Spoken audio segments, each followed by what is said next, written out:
Camila y Paulo van a hablar sobre la neurofenomenología integrando la experiencia al estudio científico de la conciencia, un gran desafío, como todos sabemos. Camila es bióloga de la Universidad de Chile, tiene un doctorado en la Universidad Paris en Francia, y actualmente es postdoctorado en el Instituto de Sistemas Complejos de Valparaíso. Y su área de investigación súper general es percepción del dolor, bueno, neurociencia y percepción del dolor. Y Pablo Barraza,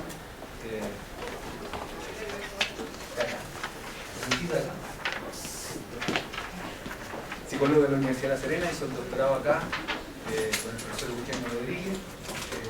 Actualmente es investigador asociado del Centro de Investigación Avanzada en el Centro de Investigación Avanzada en Educación, el CIAE.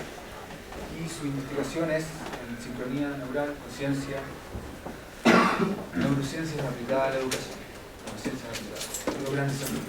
Entonces, los dejo a ambos con ustedes. Adelante, por favor.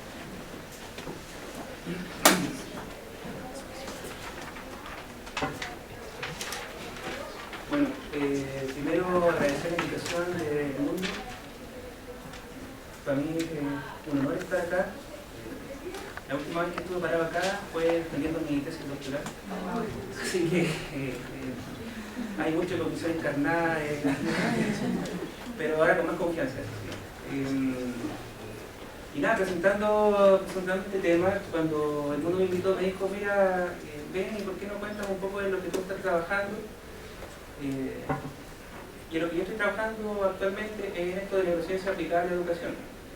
Pero encontré que esta era una instancia, una posibilidad interesante de hablar de otro tema que a mí me apasiona, que es justamente este tema de la neurofenomenología.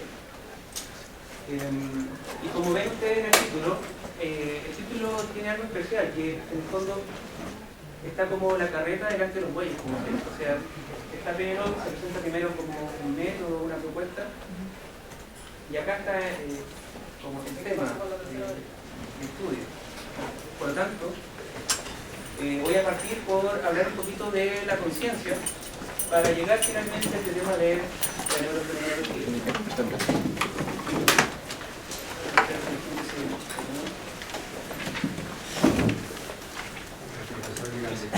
Que soy zurdo. La prerrogativa de... Claro, maestro. Estoy trayendo un curso. Bueno, como les decía, entonces voy a partir por hablar del tema de la conciencia para llegar finalmente a este tema de la neurofenomenología. Bueno, el tema de la conciencia, uno lo puede encontrar en distintos manuales y revistas y todo, y típicamente se mueve en esta disyuntiva de la división entre el estar consciente y el ser consciente. En el estar consciente, nosotros hablamos de este eje de estar aquí vigil, despierto o profundamente dormido. Si estoy aquí con ustedes, ¿están conscientes o estoy en un estado de coma, profundamente dormido o somnoliento? Versus el ser consciente, que tiene que ver más bien con los estados mentales, con lo que yo soy consciente mientras estoy percibiendo algo, o medianamente consciente o totalmente inconsciente. Es acerca de esta división a la que yo me voy a referir, a la división del ser consciente. Bueno, en relación a esta división del ser consciente, la psicología históricamente se ha visto interesada por este tema. Por ejemplo, acá tenemos algunas frases de William James, por ejemplo, que dice: no existe la conciencia dividida en trozos o estados, sino que es una continuidad psicológica. Si la conciencia no es reductible a los hechos fisiológicos, existe, no obstante, dice él, una íntima relación entre aquellos gestos a través del cerebro y el sistema nervioso. Hay ya una primera relación entre esto que se denomina como el estar consciente, perdón, el ser consciente, y lo que estaría pasando como a nivel del cuerpo, el sistema nervioso, el cerebro. Lo mismo para Wundt. Dice, pero ¿de dónde viene la conciencia? Pues su surgir y desaparecer es mostrado por la experiencia. Al querer responder a esta cuestión se presentan dos problemas, a saber, uno, cómo desde lo físico surge la sensación, ya está mostrando, ¿cierto?, una línea de estudio, y cómo surgen los recuerdos. Bueno, expresado este tema, digamos, de otra manera, podría uno mirar esta lámina y explicarlo. Por ejemplo, esta persona está viendo acá un elemento del mundo que en el estricto rigor son luz. Algo pasa acá y luego lo que emerge es la percepción de un gato, como dice ahí, en la mente de este sujeto. Esto que pasa aquí es realmente misterioso. De hecho, así lo presenta la lámina siguiente, que con el tumor está el profesor explicando la conciencia y dice, bueno, acá están las neuronas, aparece la conciencia y entre medio, magia. Y acá un alumno aventajado dice, ¿podemos ver el truco de nuevo, por favor? Efectivamente, entonces, esto que está pasando acá es bastante misterioso. Ahora, ¿cómo ha enfrentado la neurociencia este tema? Utilizando las herramientas que tiene a la mano, sus máquinas para hacer registros en tercera persona, como se dice. ¿Y qué conclusiones ha llegado? Bueno, que este fenómeno de la conciencia tiene ciertas características distinguibles. Por ejemplo, Edelman presenta estas características que dice que tiene la conciencia. Por ejemplo, dice que tiene características generales. Por ejemplo, que posee un orden temporal, que se asocia con la integración de diversas modalidades sensoriales, que posee propiedades constructivas, en términos conceptuales, que tiene una intención, un carácter intencional, que es altamente asociativo a estos estados conscientes, y además que están sujetos a modulación atencional. Y además hay algo interesante, estas características subjetivas se llaman de estos fenómenos tipo conciencia. Por ejemplo, reflejan sensaciones subjetivas, el qualia o la fenomenalidad. Es como el color de una experiencia, lo que la rellena, que tiene vínculos con un posicionamiento en el mundo, nos pone en un lugar iluminado. Y además genera sensaciones de familiaridad. Entonces, como les decía, acá tenemos, en resumen, digamos, cuál es la característica del fenómeno de la conciencia y podemos ver también, gracias a eso, su complejidad. Ahora, ¿qué hace la neurociencia frente a este problema? Lo que ha hecho típicamente es estudiar lo que se denominan los correlatos neuronales de la conciencia, que se define como un patrón específico de actividad cerebral que correlaciona con una experiencia consciente particular. Por ejemplo, tenemos esta persona que está viendo esta imagen, el científico registra la actividad cerebral, detecta algún patrón recurrente cada vez que la persona observa esta imagen y finalmente concluye entonces que esto que observó, la actividad cerebral, sería el correlato neural de esa experiencia consciente. ¿Qué dicen los estudios en general al respecto? Lo resumiría así. En general los estudios sugieren que la experiencia consciente correlaciona con un aumento en la conectividad funcional entre áreas cerebrales distantes entre sí. Para los que quieran profundizar más en estos temas, bueno, está por ejemplo esta propuesta de Varela y colaboradores, uno de ellos está acá con nosotros, Eugenio, la hipótesis de la sincronía neural, que tiene que ver con esta coordinación de áreas cerebrales distantes en un momento de conciencia. O propuestas como la de Dehaene acerca del espacio global de trabajo, que plantea que hay distintos módulos, por ejemplo módulos perceptuales, otros módulos motores, que pueden activarse de manera independiente. Pero para llevar adelante un proceso consciente se requiere que estos módulos, por ejemplo, se coordinen entre sí, y se coordinen en este espacio global de trabajo que involucra la coordinación de regiones cerebrales distantes entre sí.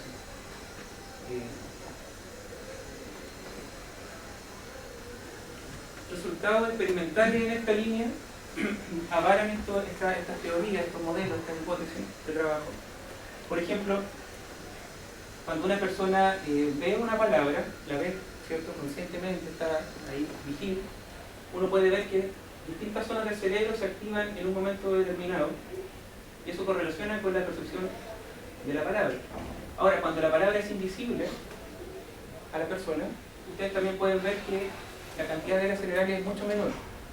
Entonces eso correlaciona con esta hipótesis de que la experiencia consciente estaría asociada con la integración de distintas áreas cerebrales en un momento del tiempo. Así también para la detección de sonido. Un sonido detectado conscientemente activa amplias regiones del cerebro versus un sonido no detectado. También en términos temporales, este es el experimento de Eugenio, donde que aquí se agrega algo más. O sea, no solamente es la percepción consciente, sino que la percepción consciente con sentido. Por ejemplo, acá tenemos un estímulo que si lo giramos pierde su sentido. O sea, ya no vemos algo conscientemente, pero no tiene sentido, lo vemos en la cara. Y lo interesante es que ¿no lo ven? Con harto esfuerzo. Pero créanme que, bueno, cuando se percibe este objeto conscientemente y además tiene sentido, se puede ver que tempranamente, antes de los 400 milisegundos, hay una coordinación del cerebral representada por esas líneas negras que están ahí. Ok. Si volvemos entonces a la lámina de las características de la conciencia que nos presentaba Edelman, las que están acá, estos estudios de la neurociencia tradicional, el formato neural de la conciencia, etc., al parecer estarían dando cuenta de este tipo de características de la conciencia. Pero están estas otras que parecen escapar a la medición objetiva desde las neurociencias o a la medición tradicional. Y acá entonces es donde se hace necesario empezar a pensar en otros métodos, otras formas del estudio de la conciencia que incluyan estas otras características que son parte del mismo fenómeno.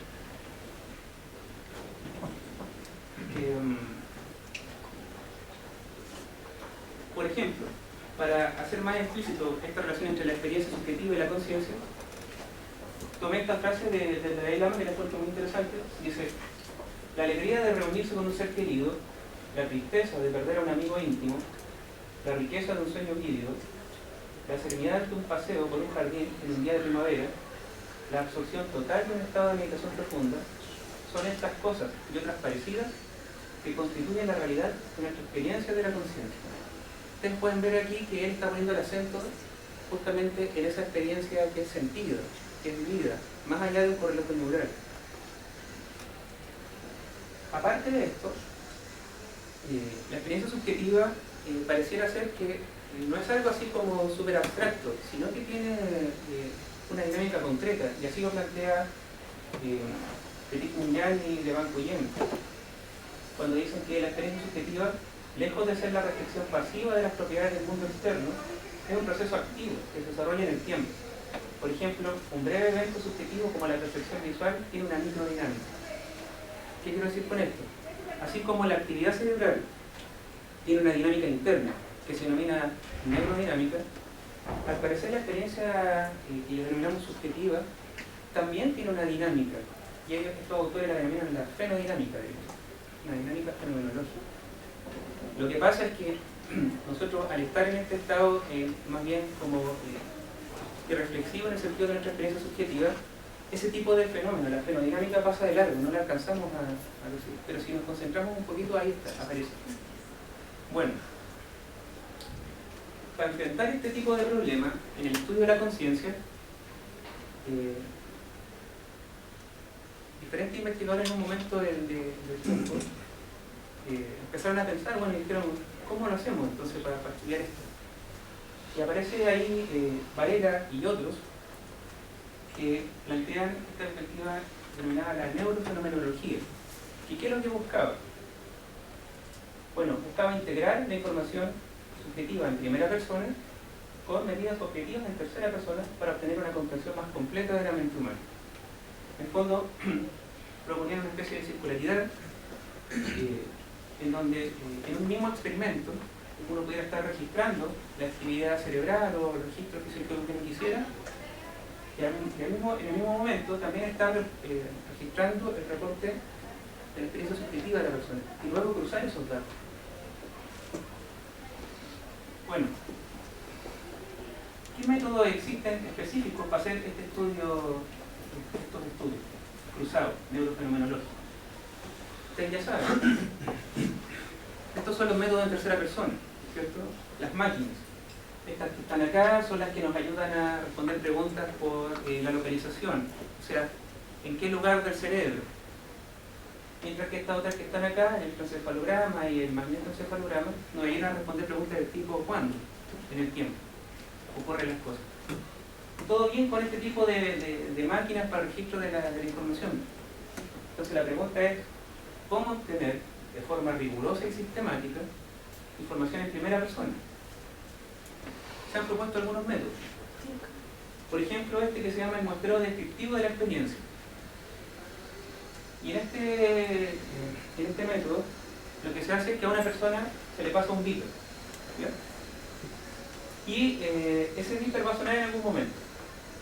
Y la tarea consiste en que cada vez que suene el beeper, esta persona se detenga de lo que está haciendo y escribe inmediatamente cómo se siente, en qué está, ¿okay?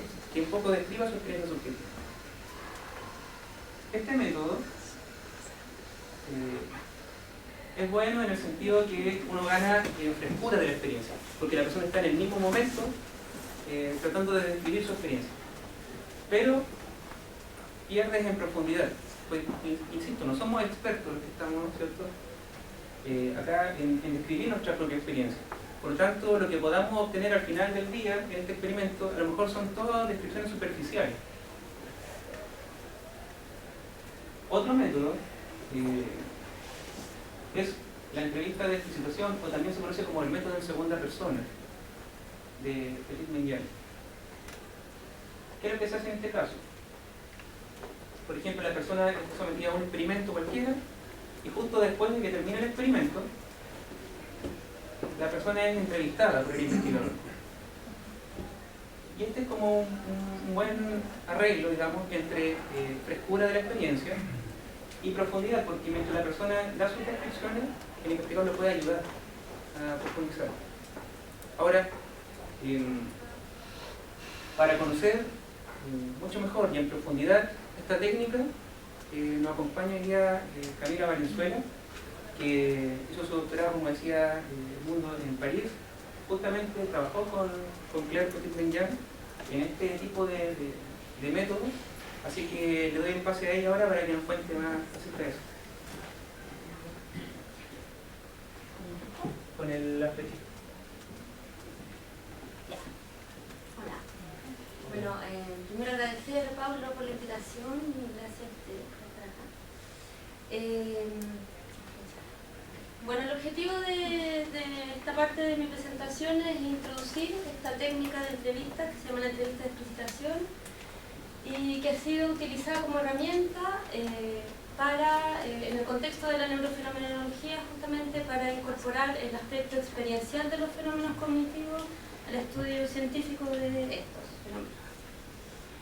Entonces, brevemente el plan de mi parte de la presentación va a ser, después de una breve introducción, les voy a explicar en el contexto en que surge esta técnica, luego su procedimiento, después el procedimiento de análisis también de las entrevistas, y después me gustaría contarles cómo se puede integrar esta técnica a un estudio más en tercera persona, que con el ejemplo de mi tesis doctoral. Y terminar por dejar abiertas ciertas preguntas o problemáticas con las que yo me fui encontrando al querer integrar estos dos enfoques. Bueno, como lo dijo Pablo, la neurofenomenología busca integrar al enfoque tradicional de investigación metodologías de exploración de la propia experiencia. Y la gran pregunta es cómo hacer esto, o sea, cómo poder integrar estas dos dimensiones que son en principio bien diferentes. Y en ese contexto surge se integra esta técnica al programa de la neurofenomenología para ayudar al investigador a guiar a una persona a redirigir su atención a ciertos aspectos específicos de su experiencia y poder así describirlo. Esta entrevista fue diseñada originalmente por Pierre Vermeer, que es un psicólogo en París de los años 70, en el contexto de su investigación sobre el aprendizaje y más particularmente de la resolución de problemas. Entonces, lo que él estaba interesado era investigar el ámbito procedural, o sea, no solamente quedarse con los tiempos en que las personas se demoraban en solucionar un cierto problema o si lo habían hecho, se habían errado o habían sido exitosos en la solución del problema, sino que investigar cuál era la trayectoria de las personas o cuál era la estrategia que utilizaban para solucionar o no una tarea dada. Entonces ahí él diseña un procedimiento de cuestionamiento que buscaba justamente dirigirse al cómo. O sea, cómo es que las personas se planteaban frente a una cierta problemática y cuáles eran las acciones, ya sea físicas o mentales, que ellos realizaban para llevar a cabo esa tarea. Entonces, en ese sentido, el cuestionar por el cómo y no por el qué o el por qué ayuda a que emerjan una serie de aspectos de nuestra experiencia que por lo general son implícitos. Y de ahí viene el nombre de la técnica de llevar a lo explícito algo que hasta ahora era implícito. Por ejemplo, cuando nosotros leemos nos concentramos en el contenido, en el qué es lo que estamos leyendo, pero no en el cómo. O sea, cuáles son esas acciones internas que nos permiten hacer sentido de una cierta oración, de un cierto párrafo. Entonces es en eso en que se concentra esta técnica. Bueno, originalmente se diseñó en este contexto, pero luego fue llevada hacia otras áreas, por cierto, a las ciencias cognitivas, y ahí Claire Petit-Menjan ha sido una de las personas que más ha ayudado al desarrollo de esta técnica en ese contexto. Con respecto al procedimiento, lo primero es evocar una experiencia en particular. Esta técnica siempre trabaja con situaciones precisas, o sea, no es hablar, por ejemplo, de la lectura en general, yo cuando leo, sino que buscar un momento preciso que ayer, cuando intenté a leer, y intentar no solo hacer el esfuerzo como de recordar, bueno, porque en general uno describe una experiencia en retrospectiva, ese es uno de los que se puede ver como un contra, porque siempre es un pasado, ¿no? La experiencia siempre ya pasó cuando uno la va a estudiar. Entonces, pero para eso es importante resituarse en esa experiencia, y para esto el entrevistador ayuda al entrevistado a través de ciertos, por ejemplo, lo que se llama detonadores sensoriales, que es buscar, por ejemplo, puede ser un olor, o una música, o un color, que haga que esa situación vuelva, que la persona pueda revivir, entre comillas, una situación determinada. También otras técnicas que se pueden usar es preguntar en el verbo presente, o sea, en el tiempo presente, porque uno al preguntar en presente obliga a que la persona responda en presente y por lo tanto se resitúe en esa situación. Bueno, un ejemplo que dan a menudo para ilustrar esto de la evocación es una escena de tiempo perdido de Bruce, cuando él toma su taza de té con la madeleine, que es este bizcocho. O sea, el hecho de, puede ser la textura del bizcocho o el olor, hace que él reviva toda una situación de su juventud en los más mínimos detalles. Y es un poco lo que se busca con esta primera etapa de evocar una experiencia. Una vez que la experiencia fue evocada, se usan las acciones como eje de cuestionamiento. Y esto es bien central en este tipo de entrevistas, y en general me preguntan, ¿pero qué se diferencia esa entrevista de cualquier otro tipo de entrevista? Y yo creo que eso es una cosa central. O sea que acá nos interesa el aspecto subjetivo, experiencial, pero no simplemente como a mí me pasa esto, sino que es qué me pasa en relación a una acción, que es un referente no objetivo, pero sí tangible, o sea, como un ancla que me permite a partir de ahí ir develando cómo se desarrolla una experiencia. Y a partir de estas acciones que van a ir marcando como momentos o fases, poder identificar cuáles son las características de cada fase. Bueno, y esto yo creo, voy a hacerle un pequeño ejercicio que yo creo que puede ayudar a ejemplificar lo que les estoy tratando de comentar. Entonces, les voy a pedir que por favor mentalmente deletreen la palabra rinoceronte. Y cuando estén listos me hacen una señal. Okay. Vamos a pasar. Entonces, si me puede decir qué es lo primero que hiciste cuando yo dije, por favor, mentalmente deletreen la palabra rinoceronte. Imaginé la palabra. Imaginaste la palabra. En mayúscula. Y ahí fui como una por una. Entonces primero te imaginaste la palabra rinoceronte en letras mayúsculas, sí. Y de ahí fuiste... Apareció primero una imagen de un rinoceronte. Apareció primero que las letras... Apareció primero un rinoceronte. Sí. Primero la imagen de un rinoceronte. Y la imagen apareció frente tuyo, al lado, abajo. Apareció con el cacho sacado, plomo, un fondo que no logro determinar bien. Y luego aparece el fondo blanco parecido a ese y las palabras. Entonces primero el cacho, Sí, por acá, y luego el rinoceronte sí. gris, Gris. y después las palabras. Y después como que se borra el rinoceronte. Se borra el rinoceronte. Aparece el blanco, aparece la palabra rinoceronte. Ok. Entonces, ¿otra persona más quiera compartir? Sí. A mí me pasó algo no tan vívido. Ujú. Lo colgué la palabra, la revisé para ver si estaba bien. ¿Y cómo lo revisaste para ver si está bien? Era un fondo negro ¿En un fondo negro? y la palabra era en blanco. Imaginé el rinoceronte, como que vi la parte completa, se la revisé, después fui letra por letra y ya solo fui. Ok. Pero no vi. No dice, ok.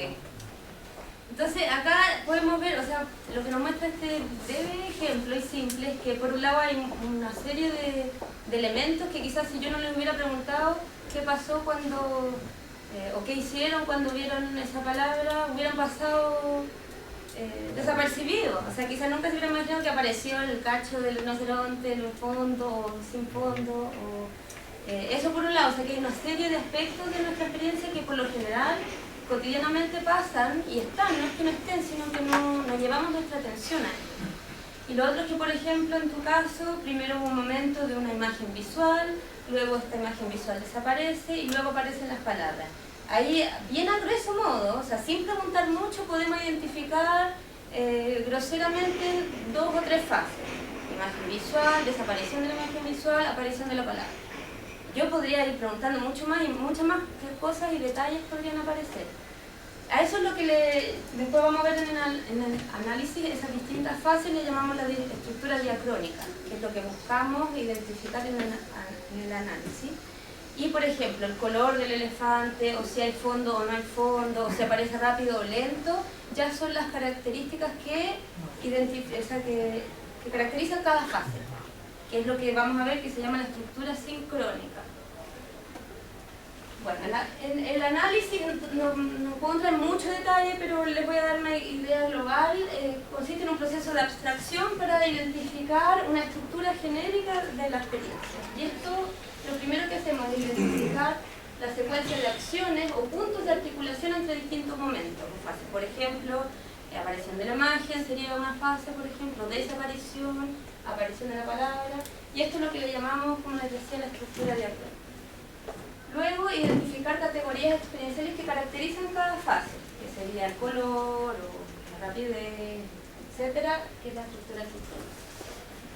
Esto, a partir de estas 2 estructuras, construimos lo que se llama la estructura genérica para una persona, o sea, primero, por ejemplo, para ti, y luego, eso para un individuo, a través de un proceso de comparación, para identificar invariantes entre los componentes diacrónicos y sincrónicos de estructuras genéricas de diferentes personas, generamos la estructura genérica de un grupo de personas. O sea, yo por ejemplo comparo esto con lo que te pasó a ti, que en tu caso no aparecía una imagen, los colores eran diferentes, etc.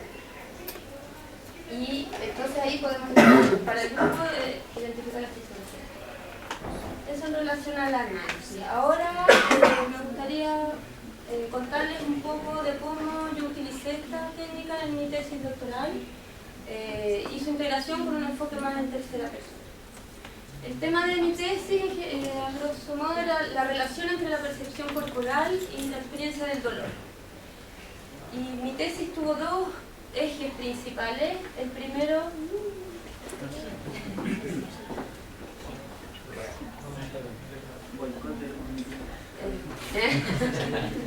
El primer eje abordaba la pregunta de cómo una modificación en la percepción corporal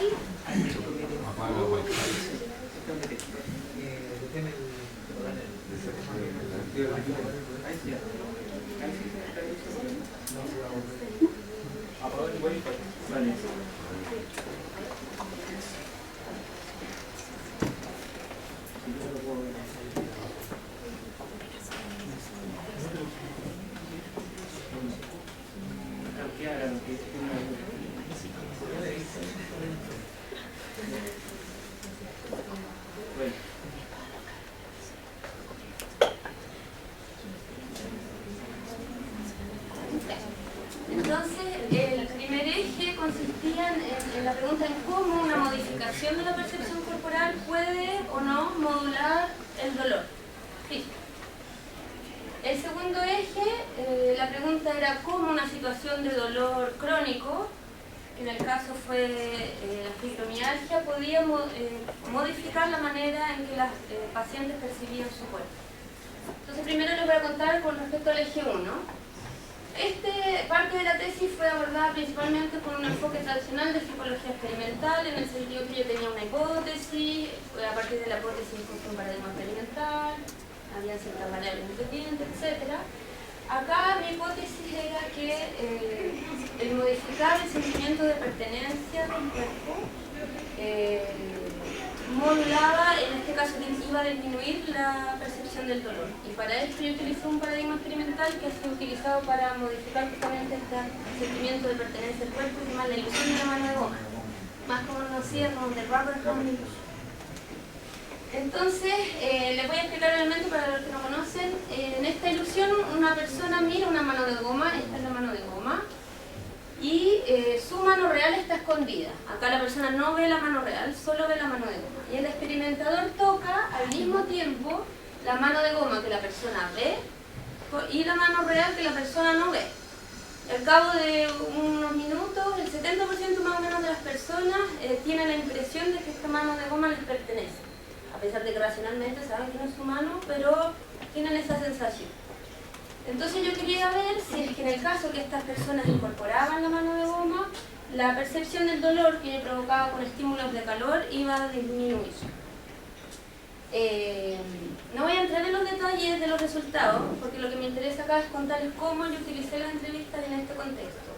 Acá hicimos un primer experimento en donde el dolor efectivamente disminuyó, después hicimos otro experimento donde el dolor aumentó, y etcétera. Entonces tuvimos resultados incongruentes, y después de varias cosas que no tengo tiempo para contarles, pero después si quieren me pueden preguntar, llegamos a la conclusión que no entendíamos bien qué estaba pasando. Se me olvidó un importante detalle. La situación control de este paradigma experimental es cuando yo toco no al mismo tiempo la mano de goma o la mano real. Se llama condición asincrónica, que quiero tener cuidado de usar la palabra para que no se confundan con de la estructura sincrónica de las entrevistas. Es asincrónica en el sentido porque se toca al distinto tiempo. O hay otra situación control que es que solo toco la mano real. En esas dos situaciones, supuestamente esta ilusión no se genera. Pero lo que vimos es que a pesar de que hay un cuestionario para ver si la ilusión se produce o no, sabíamos muy poco de qué le pasaba a las personas cuando los sometíamos a esta manipulación. O sea, no sabíamos qué estaban viviendo realmente. Entonces decidimos hacer un experimento piloto con 10 personas solamente, a los que le hicimos el mismo protocolo sin la parte del dolor, solo la ilusión, y hacer las entrevistas para ver cuál era su experiencia durante la entrevista. Y lo que encontramos es que lejos de ser todo o nada, o sea, que la condición sincrónica sí tienen la ilusión y que las otras no, había una estructura bien compleja. No quiero que entiendan todo este cuadro, solo para mostrarles que, bueno, las filas corresponden a cada condición. La primera en la que supuestamente tienen la ilusión, las otras dos en las condiciones control. Nos vamos a concentrar en esta, que es una de las condiciones control, que es la más usada. Se han escrito, yo no sé, más de 100 artículos con esta ilusión, y esta es la condición control en casi todo, que supuestamente no genera la ilusión. Y nosotros vimos que esta es la estructura solo diacrónica. Acá no estoy mostrando cómo se caracteriza cada fase, sino que solo las fases. Y podemos ver que hay una... No creo que alcancen a leer, pero les voy a decir. Primero, hay una fase de expectativa de correspondencia entre el estímulo visual y táctil. O sea, las personas, esta es la situación asincrónica, o sea, que no es igual. Pero esperan que haya una sincronía entre lo que ven y lo que sienten. Luego, otra fase en que sienten el estímulo táctil en su propia mano, seguido de una fase en donde se dan cuenta que hay una incongruencia entre lo que ven y lo que sienten. Luego, una fase en que se dan cuenta que su expectativa ha sido violada, frustrada, y para alguna gente se van de esta fase directamente a que ya no tienen la ilusión, dicen, esa es una mano de goma, no me pasa nada. Pero hay otra gente en que luego de esta fase viene otra en que hay una confusión entre la localización, o sea, de la localización táctil. O sea, ¿dónde está lo que siento? ¿Está en mi mano o está en la mano que estoy viendo? Porque es una confusión y en alguna gente de esa fase, de esa confusión, ya no tiene la ilusión. Dice, no, es una mano goma, no me pasa nada. Pero hay otra gente que al concentrarse en la mano de goma, tiene la ilusión. Entonces, toda esta como complejidad o riqueza pasaba absolutamente desapercibida en el cuestionario habitual que uno usa. Y veíamos que efectivamente había gente que sí tenía la ilusión. Y la ilusión, acá yo no puse la estructura sincrónica, pero uno se da cuenta que es más compleja, o sea, no es solo siento que la mano me pertenece o no, sino que pueden haber distintos tipos de ilusión. O sea, que esta ilusión era distinta a esta, y esta que es la condición control ya más control, porque ni siquiera toca la mano de goma, solo la mano real, igual había gente con ilusión. Eso para mostrar que hay cosas ahí que pasan, y que pasan desapercibidas generalmente. Entonces, bueno, acá en este contexto la técnica nos sirvió para ver que no todos los individuos experimentan la misma experiencia al ser sometidos a un mismo paradigma experimental, que la variabilidad intersubjetiva en nuestro caso explicó la incongruencia de los resultados, porque a partir de eso hicimos una tipología entre los participantes y ahí sí calzaban nuestras expectativas. Y a modo general nos sirvió para corroborar supuestos con respecto al paradigma experimental, y esto yo creo que es un modo de cómo usar esta técnica que puede ser bien relevante para la gente que hacemos experimentos y que asumimos cosas respecto al paradigma experimental que realmente no es. Bueno, y si les interesa más, ahí está la referencia del artículo. Ya, el segundo eje yo quería entender cómo una condición de dolor crónico que afectaba globalmente, o sea que era un dolor global en todo el cuerpo, modificaba la manera en que las personas percibían su cuerpo. Esta parte de la tesis fue un enfoque totalmente en primera persona, en el sentido que yo no tenía una hipótesis a priori, tenía un objetivo más descriptivo, comprensivo. Y acá lo que hice fue entrevistar a pacientes con respecto a un momento de crisis de dolor. O sea, yo no los entrevistaba con respecto al dolor en general, sino que primero evocábamos una situación en que el dolor haya aumentado de manera típica, y a partir de ello intentaba entender cómo la percepción de su cuerpo se iba cambiando durante la crisis de dolor. Y acá lo que encontré, o sea, a partir del análisis de las entrevistas, construí una estructura genérica compuesta de 4 fases. Yo también les pedía dibujar, porque muchas veces las palabras no alcanzaban, entonces ahí yo les pedía que dibujaran su cuerpo en ese momento particular que estábamos trabajando de la crisis de dolor. Recordando. Sí, recordando, claro. Siempre esto era algo importante. Bueno, acá las columnas son las fases, cada fase, y las filas son ciertas características o categorías experienciales que yo identifiqué como más relevantes para hacer la caracterización de cada fase. Y acá, bueno, voy a pasar brevemente también lo que encontré, es que en la medida en que el dolor aumenta, o sea, en una primera fase el dolor comienza a aumentar, hay una redirección de la atención hacia el cuerpo y luego vuelve hacia la actividad. En general la persona está realizando una acción, una actividad, el dolor empieza a aumentar y la atención comienza como a redirigirse al cuerpo, después vuelve a la actividad. En la medida en que el dolor comienza a aumentar y a expandirse, se hace más difícil seguir realizando lo que la persona estaba haciendo y comienzan unas sensaciones de pesadez, contracción y compresión.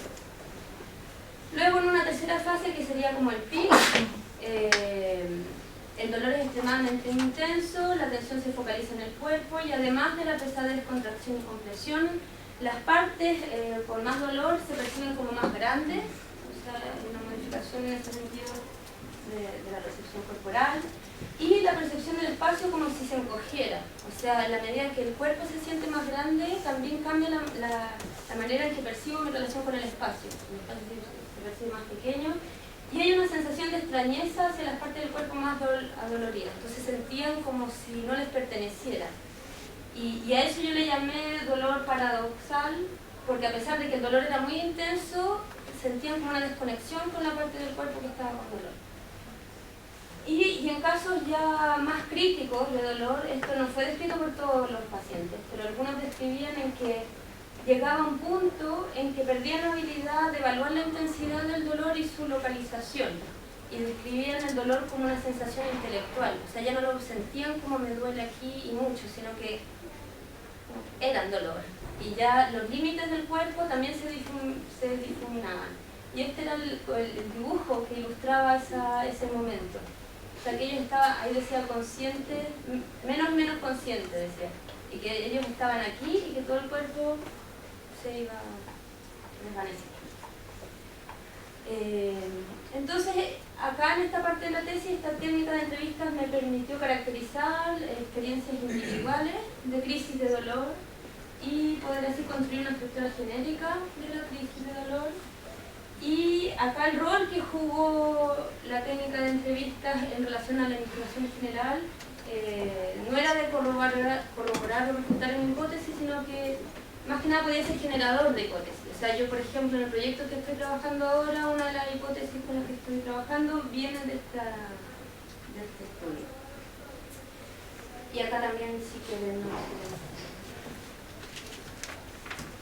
Y bueno, finalizar con las problemáticas que estoy encontrando acá es más que nada como para lanzar la pregunta, porque tampoco es que yo tenga muy elaborado como estas problemáticas, ni tampoco tengo la respuesta. Es preguntas que yo me fui haciendo que tienen que ver con que estos dos enfoques tienen evidentemente una diferencia de objetivos y de métodos, o sea, uno privilegia lo cuantitativo, el otro lo cualitativo, uno tiene un objetivo explicativo, el otro más bien descriptivo, comprensivo. Y esto hace que también, o sea, hayan diferencias en los criterios de validación y en los procedimientos, que hacen que finalmente nos encontremos con una diferencia de lenguaje que para mí fue difícil compatibilizar. O sea, me pasaba que las fortalezas de uno de estos enfoques, al ser llevado al dominio del otro, aparecía como debilidad. Y eso es algo que hasta ahora yo no sé cómo conjugar, porque más que una verdadera integración, yo siento que logré complementar de cierta manera, pero siento que en la propuesta original de Francisco Varela había una intención también algo más profunda que simplemente adicionar una metodología cualitativa a un estudio en tercera persona o de neurociencia, sino que tenía que ver con el incorporar la experiencia implica también darle un espacio al observador como investigador, o sea que yo los resultados y que estoy generando y la producción de conocimiento que estoy generando depende de quién las genera, entonces ser consciente de ese rol del investigador en la generación de conocimiento. Y creo que eso es algo que todavía en todos los que hemos intentado seguir este programa de investigación y que ya hay varias gente, no sé si estamos todos como yendo a tal nivel de profundidad, y que es algo que yo creo que es necesario planteárselo, preguntárselo, por qué quiero incorporar la experiencia, por qué usar esta técnica, quiero llegar a esta firma, o plantearme verdaderamente, yo creo que significa algo más profundo. Y eso,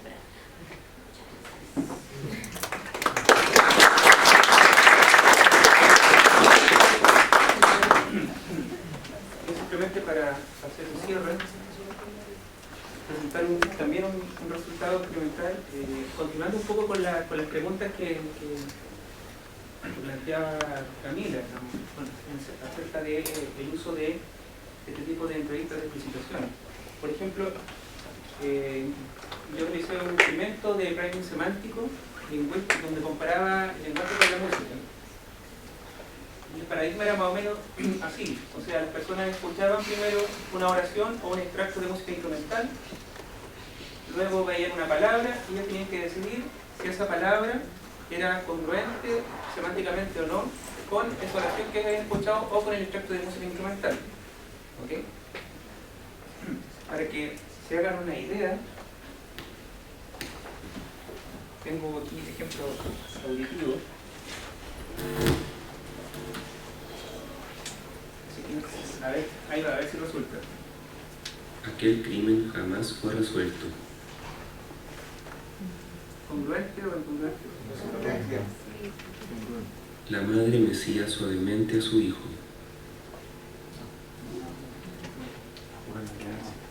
Depende de la mamá. Vamos ahora.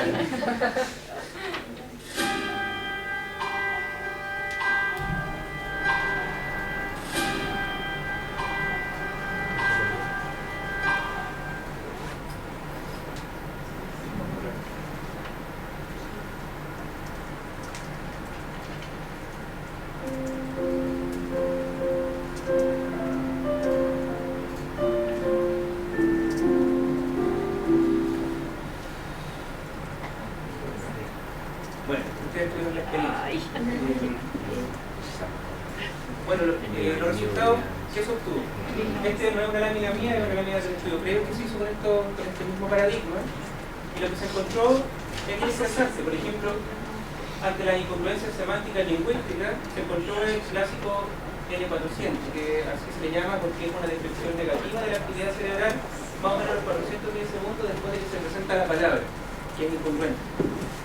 Y lo que es bonito de este estudio es que cuando se presentaba la palabra que parecía ser incongruente con la pieza musical, también se generaba el N400. Los investigadores del paper original, cuando se pusieron a discutir acerca de este fenómeno, ¿cierto?, que es lo misterioso, concluían algo así como que en este caso los extractos de música instrumental,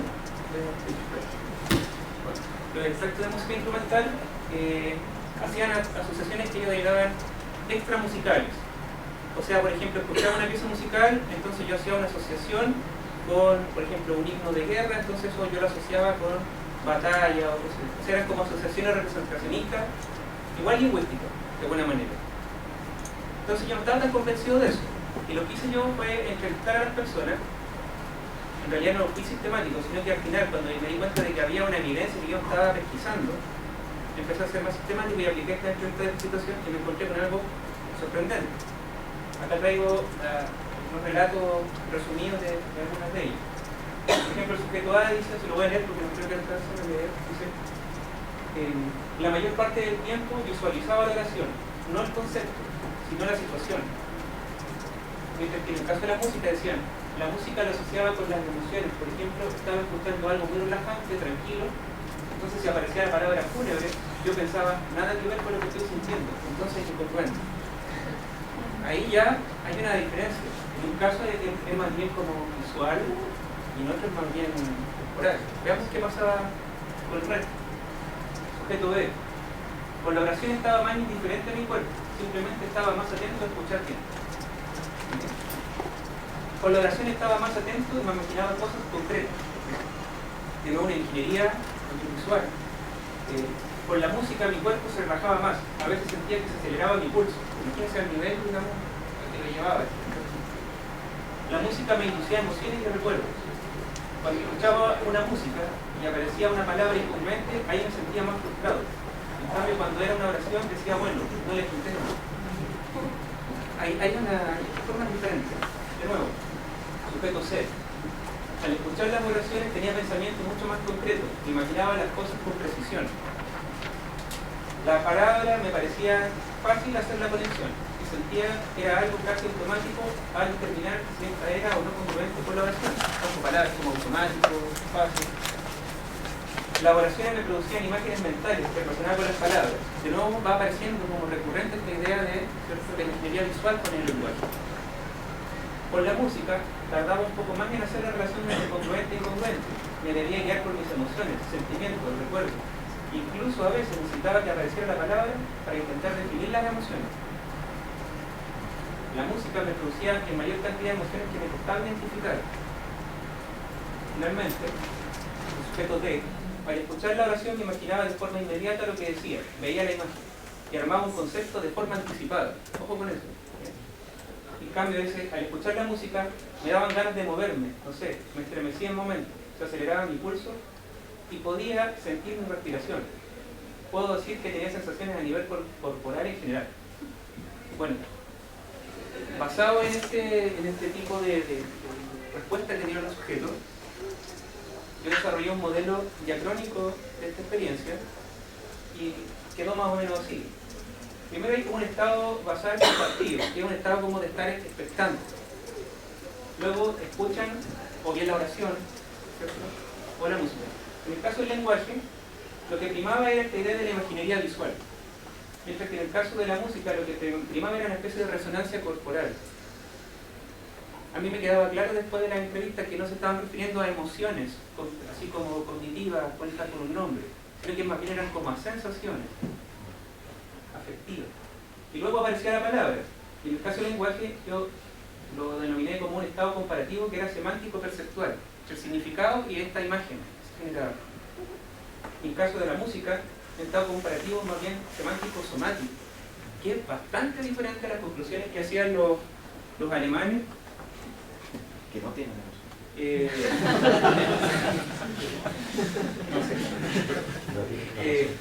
Bueno, quería decir que eran conclusiones bastante diferentes a las que habían llegado los alemanes con esta idea de las asociaciones o representaciones extramusicales.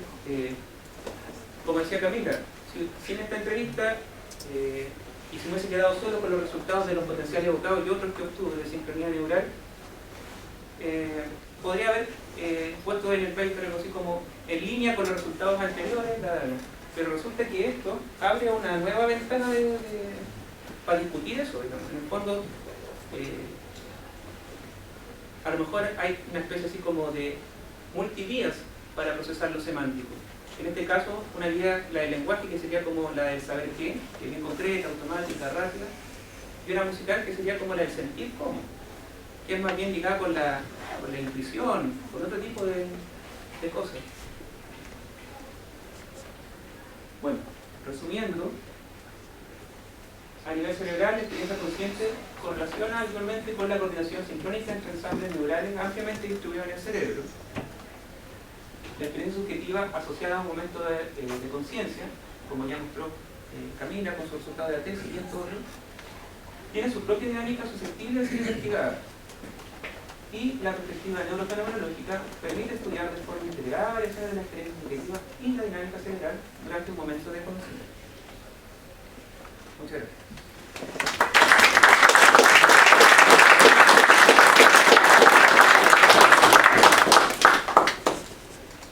Abrimos el espacio para preguntas. ¿Puedo pasar un comercial antes, mientras empiezan las preguntas? Sí, claro. Bueno, esto fue para el gentil auspicio. No. Bueno, sí. No, este comercial. Es que con Camila y otros armamos algo que le pusimos el GEN-F, o Grupo de Estudios en Neurofenomenología. Ahí estamos, y también está la Constanza Bateano, que está aquí, de Química, está la Alejandra Vázquez, que está defendiendo en este momento, y otra, Fernanda Medina, que se integró hace poco, de Filosofía. Pongo esos paréntesis para que vean que hay una especie de interdisciplina en este grupo, y que está abierto. Estamos nosotros aquí esperando que la gente que quiera integrarse se integre. Y estamos en fases muy iniciales. Las primeras reuniones han sido en torno a preguntarnos qué es esto de la conciencia, qué sé yo. Estamos recién en esas fases como definiéndonos también como grupo. Pero en el futuro próximo está la idea de formar un seminario. Ahí si te puedes contar un poco más de eso. Un taller primero en noviembre, un taller en Valparaíso sobre esta técnica de entrevista, la tercera semana de noviembre. Y bueno, después estamos tratando de organizar el seminario, pero todavía está claro, esos son como más bien anhelos. Sí, ¿no? Pero el anhelo consiste en invitar a Ger, o a Michelle Bancuñé, si se puede. Así que bueno, eso. ¿Qué hay que hacer para integrarse de alguna forma? Hay pruebas. ¿La Nixiana? O sea, Pero, no, de nada. La mano de Dios siempre pregunta que Claro, la claro, tienes que pasar por la mano de Gormo. No, nada. Bueno, nos mandamos un mail. ya, Nada más, o sea, tenemos un mail relajo. del grupo. grupo. Tenemos un mail de grupo, así como grupo que creo que Alejandra es la que maneja el. Ahí está. Sí, pues, para los que quieran integrarse. Está abierto. Es una vez menos juntando, una vez en Santiago y otra en Valparaíso. Descentralizado. Claro, estamos desinteresando. Bueno, Sí, yo tengo una pregunta que es una reflexión. En algún momento yo estaba ya, un candidato que estaba enumerando unas preguntas que elegían de la dignidad hacia abajo el lenguaje. Diferencia diferente. Diferencia. Esa es justamente la pregunta. Yo qué hiciste con Francia, no sé si la vida la conocés o la aprendiste ahí. Entonces, la pregunta es, ¿qué hay de eso? ¿Cómo puede depender una técnica que aspira a capturar la experiencia consciente? Solo para aclarar, con lenguaje me refería no al lenguaje, o sea, el lenguaje como en como en la sintaxis, porque las reglas como metodológicas son distintas, más que el lenguaje de lengua, sino que como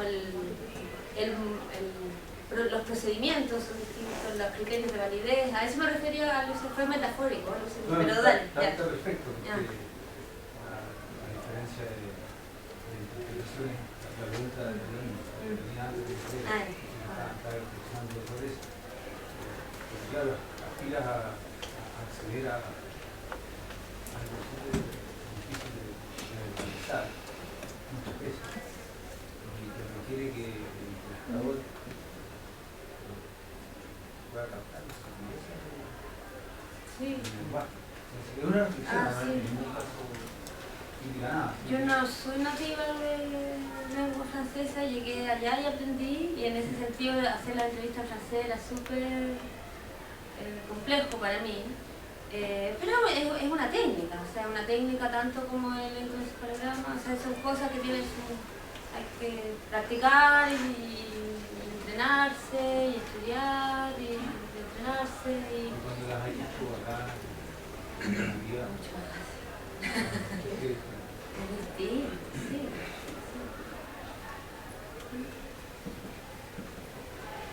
hay varios. Ahí, allá. Tranquilo. Una cosa bien puntual. Me pareció súper interesante el tema por varias cosas, incluir la subjetividad, etc.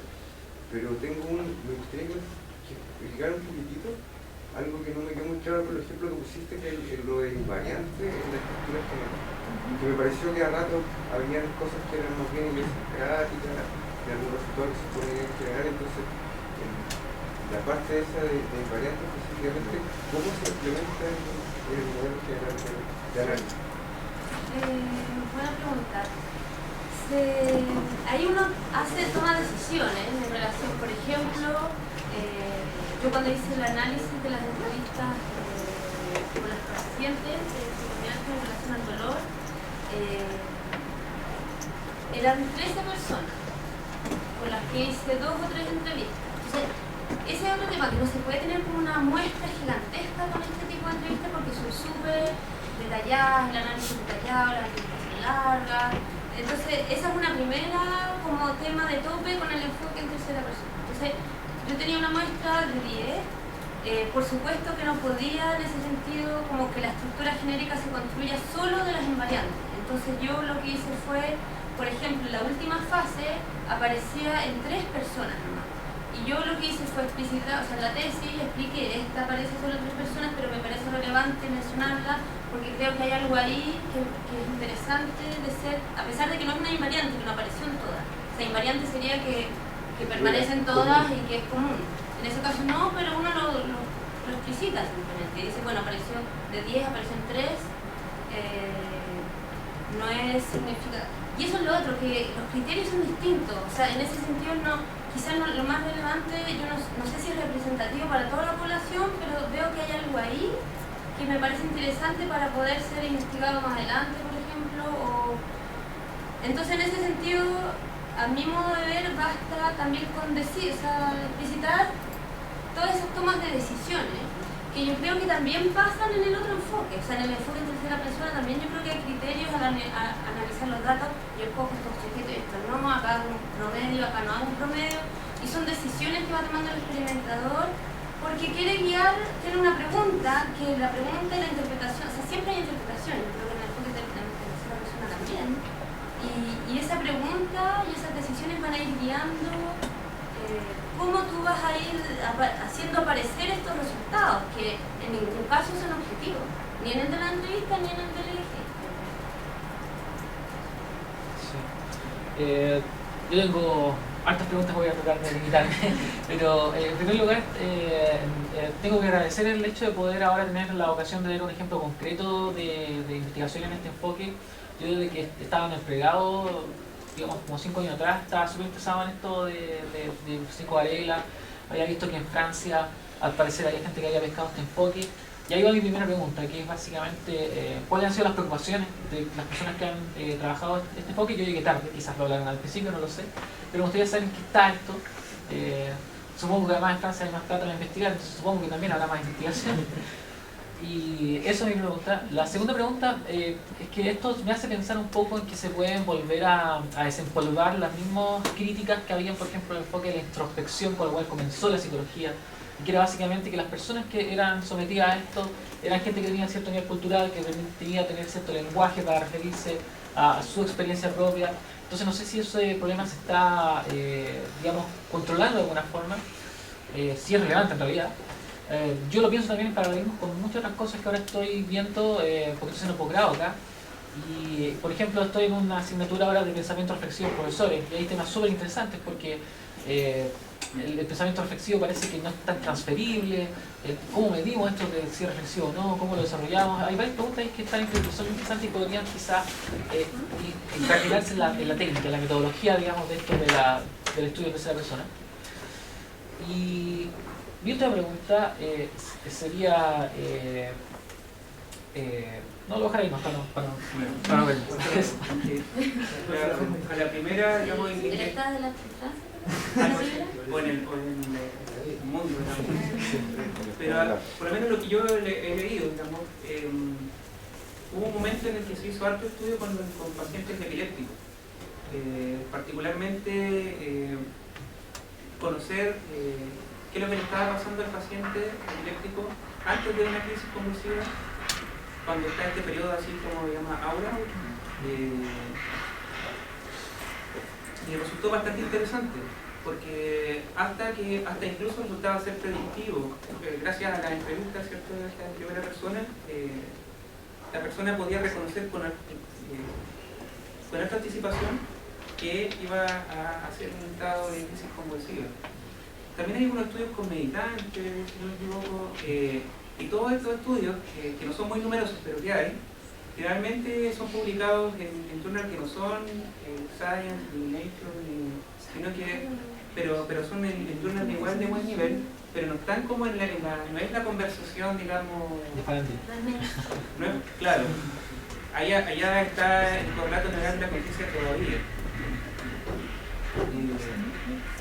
Pero hay cada vez más, en Europa hay harto, en Estados Unidos también, en París hay un grupo, bueno, está Claire, Michel Bicol, harta gente reflexionando, y hay unos artículos como específicamente en el tema de la introspección, este paralelo y las críticas que se le han hecho y respuestas a estas críticas.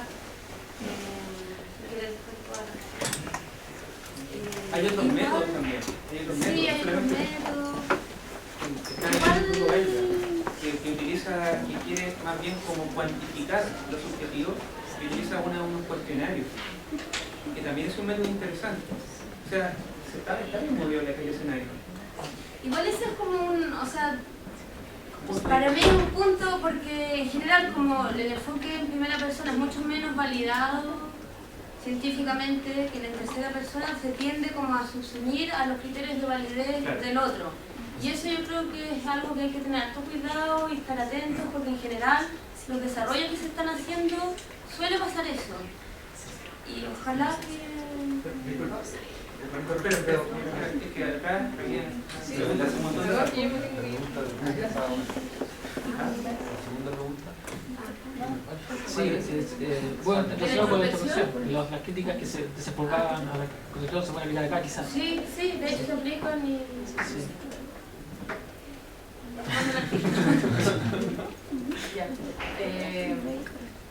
No, es que quería comentar más bien un par de cosas. Primero, que es bastante evidente en realidad, pero pretender hacer un estudio bueno, teniendo en cuenta el objeto que nosotros tenemos aquí, que sería el ser humano, y que el ser humano por naturaleza tiene una dimensión fenomenológica, no tendría sentido estudiar solo manifestaciones que nos parecen medibles de alguna manera objetiva, sin además contemplar el vivenciar que tiene para que se expresen ciertos componentes que denominamos como objetivos. Y bueno, igual creo que con la pregunta del profesor, el profe Cromieres, esto de la pregunta particular en cuanto al lenguaje, dado la barrera como de que tú estás en un país que habla un francés y tú eres nativa chilena, igual, aunque seamos ambos nativos del mismo país y hablemos perfectamente el mismo lenguaje, siempre va a ser una barrera, o sea, siempre va a haber una barrera infranqueable para poder acceder a una experiencia consciente que tenga un otro. O sea, el lenguaje siempre implica una barrera, hasta en términos de significante y significado ya hay una barrera. El tema es que hay que hacerse cargo de lo que implica esa barrera, y además hay que tener en cuenta que ese lenguaje, en términos de cómo debería desarrollarse la técnica, yo creo que el contexto en el que se inscribe la palabra no es solamente el contexto en el que tú estás ahí dentro de un laboratorio. Se inscribe también, el participante no salió del útero y llegó aquí y te dijo todo lo que te dijo, sino que lo dicho viene además dentro de un entramado político, cultural, social, etcétera, etcétera, que te puede no parecer atingente a lo que estáis estudiando. Si no sé, ¿por qué le voy a preguntar si estamos hablando de dolor? A mí no me parece que debería meterse aquí el tema, lo que sea que sea un contexto supra, que a mí me parece que solo lo del laboratorio debería hacerse, pero en realidad debería desarrollarse la técnica también hacia contemplar este contexto macro en el que se inscribe la palabra, ya que tú estás usando la palabra como herramienta para acceder a una experiencia consciente. Y lo último, que ya me tengo que ir, es que estoy muy acelerado porque me tengo que ir a clase, perdón. Es que esto de la validez que tú decías, y como presentarle desde este dominio al otro dominio mis resultados que parecen ser poco válidos o qué sé yo. Y yo creo que si estáis jugando a ser objetivo o estáis jugando a ser subjetivo, lo que sea, si estáis dentro de una estética cualitativa o cuantitativa, la validez no depende de eso, sino que depende de un procedimiento riguroso. Y yo creo que el procedimiento riguroso se puede lograr en cualquiera de las dos estéticas.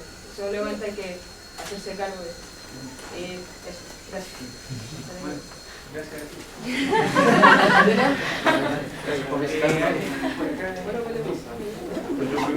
Tú tenías después. Tenemos tiempo para hacer preguntas. Yo, es la pregunta y no voy a hablar más.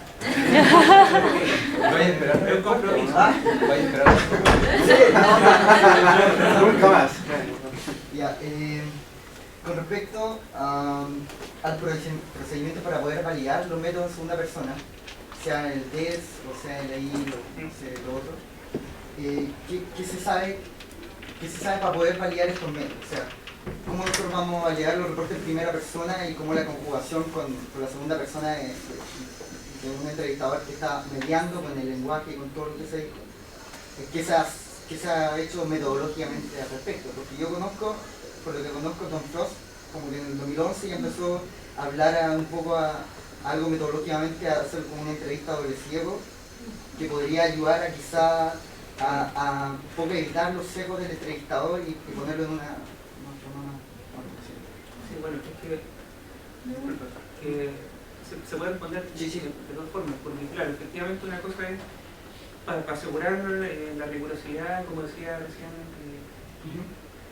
la estudiante,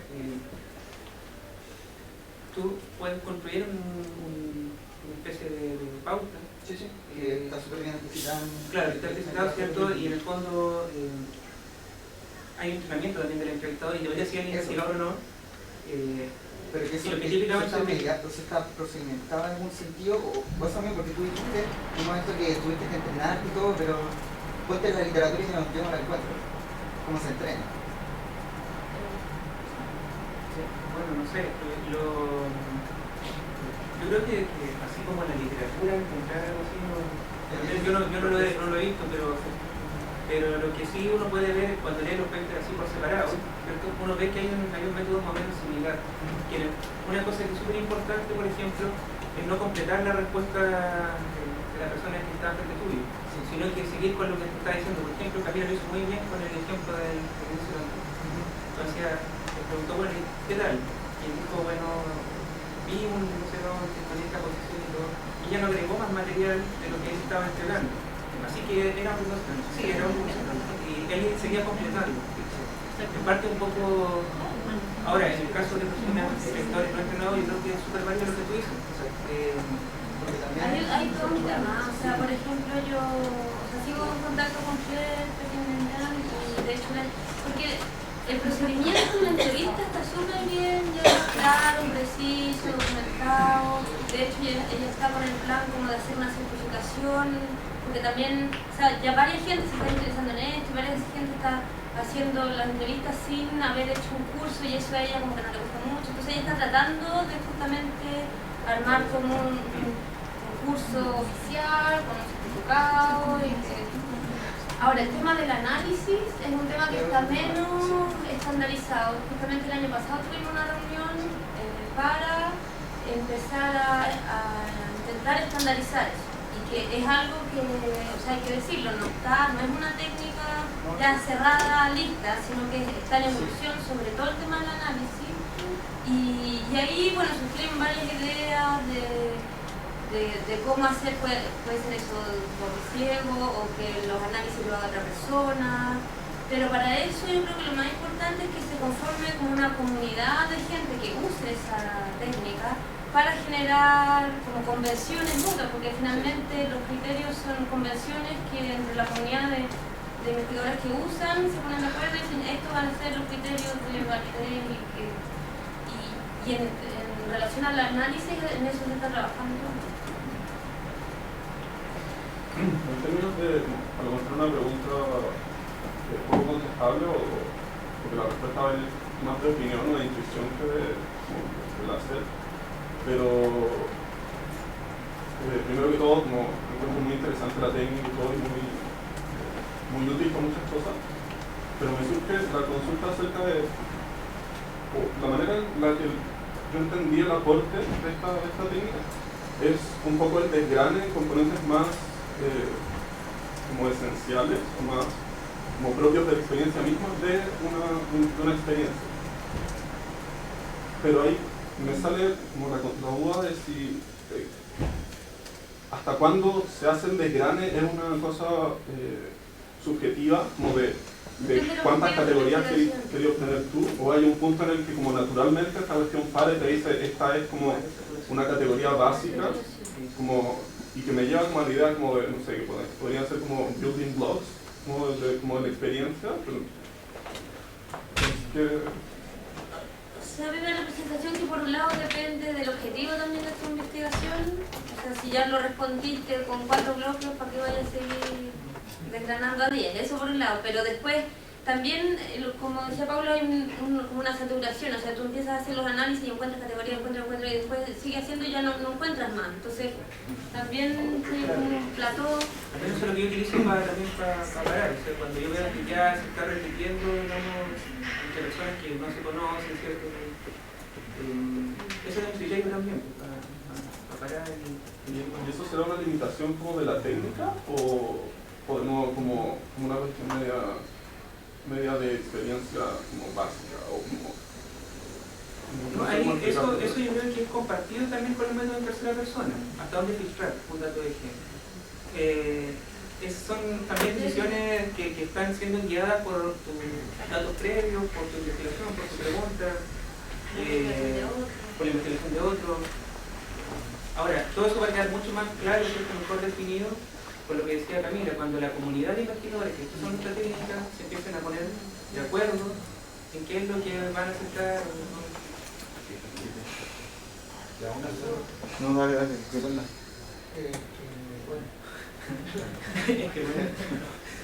No, pueden conversar con los investigadores. Sí, yo lo encontré bien impresionante. La verdad es que yo estaba en clase con Francisco cuando él empezó con la neurofenomenología y no le compré nada. Y que esto tiene sentido. Y estoy de acuerdo en decir que efectivamente, digamos, cuando uno hace ciencia en tercera persona, se pone de acuerdo en convenciones así, va callado, digamos, pero digamos, la impedancia de los electrodos tiene que ser menos de 40 ohms. ¿Por qué? Porque así lo hace la qué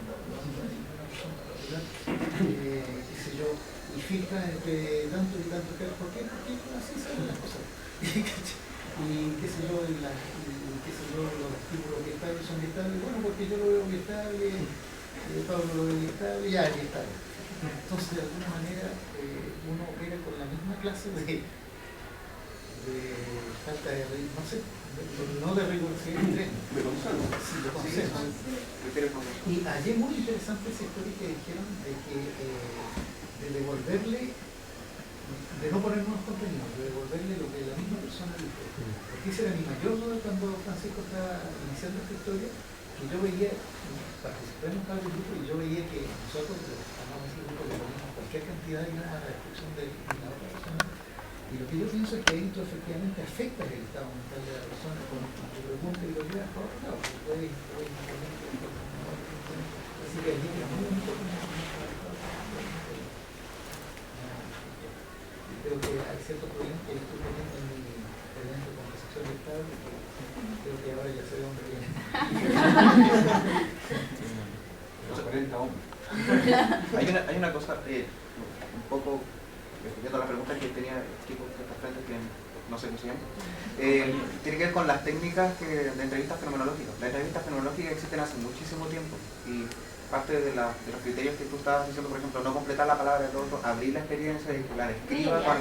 Eso está escrito acá en Chile, Blanco, en la Universidad de Chile hizo entrevista fenomenológica clínica y es sumamente útil como para poder obtener datos, densidad de datos de las descripciones de los sujetos. Sí, desde la psicología hay un montón. Sí, entonces, eso, hay cosas que están tan escritas y que pueden ser leídas. Y son técnicas también, claro, no se trata de argumentar.